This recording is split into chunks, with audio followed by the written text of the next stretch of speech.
You were forced to file for bankruptcy not once, I never filed not for twice, bankruptcy. 4 times. A record 4 times. Why should we trust you Mr. to I'll tell you manage why. the It's very finances simple. of this nation I'll tell you. any differently I than you was manage running- the finances Carly, of your casinos? We have him. There you go.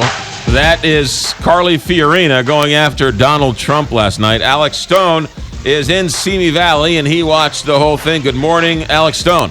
Hey, McGraw, good morning to you. And yeah, it was Fiorina who was ready for battle going in. She was prepared. She gave Trump a dose of his own medicine. Seemed like she knew the points that she wanted to hit. And man, the ice-cold stare that she could give when Trump would try to schmooze her and come back on things he had said about her. She didn't have to say anything. She would just give that stare, and it gave a million words right there. I thought it was great how they tried to bait her or goad her, and about a question about what would you like to say to Donald Trump, and she says something along the lines of "Women heard Donald Trump loud and clear. I don't have to say anything." I thought she was very pitch perfect when it came to all that. Yeah, there were a lot of questions going into this of how would she perform on the main stage since she had only done the previous debate, and she was at the kids' table or the junior varsity table, depending on how you want to look at it, the earlier debate. But she came out. She was strong. But who won? Donald Trump would tell you that it's him. Here's what he told us right afterwards, in the moments after the debate. I was very happy, and every poll right now has me winning it. Which is amazing because it had just ended, and he already had polling showing that he had won it. And we all said, wait a second, I didn't know there were any polls out yet. But we also heard from Dr. Carson, and he's one that in this format of last night, where it was less structured and they could yell over each other, it didn't suit him because he's a much quieter guy. You can stand next to him and barely hear what he's saying. Here's what he told us. It wasn't the best format in the world.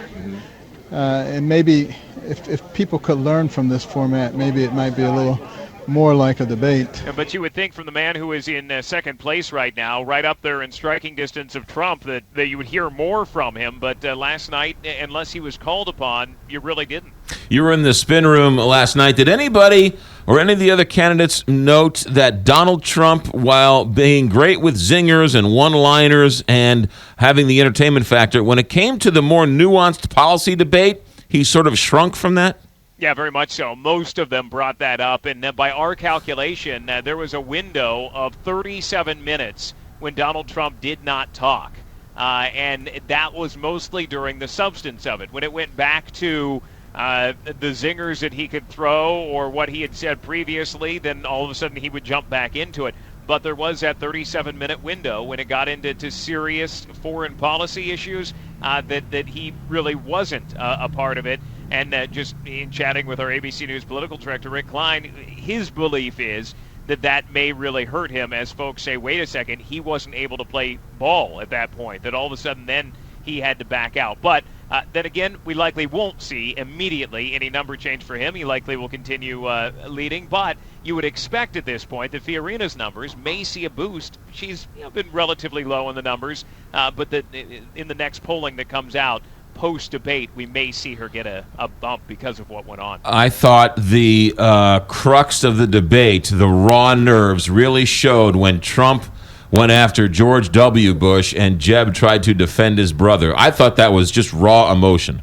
Yeah, somewhat toward the end of the long marathon debate. In total, almost 6 hours of debating last night between the two debates put together.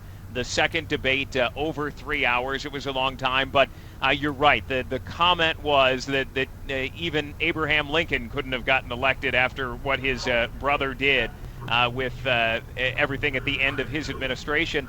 And Jeb Bush came back and said, well, look, at least my brother kept you safe. And then the crowd started to cheer at that point. But there was a back and forth. Jeb Bush did show more energy last night.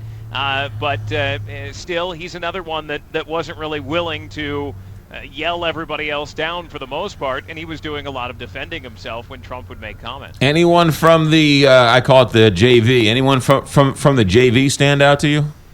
It was what we expected. It was interesting because they spent a lot of their time talking about Trump as well, that even though he wasn't on stage, it still went after him. And there were a lot of questions about Ronald Reagan's so-called 11th commandment, that thou shalt not speak ill of another Republican. Bobby Jindal saying he's not a Republican, so I can speak ill about him. He says this is not a man who is a Republican. Some of the other folks up there saying he will not be the Republican nominee. They truly believe whoever it's going to be, it will not be him in the end. And then Rick Santorum said, don't speak ill of him, because he said if you speak ill of him, all you're doing is helping out Hillary Clinton at this point. It was a long debate. Alex Stone was there every step of the way. Alex Stone, thanks for checking in.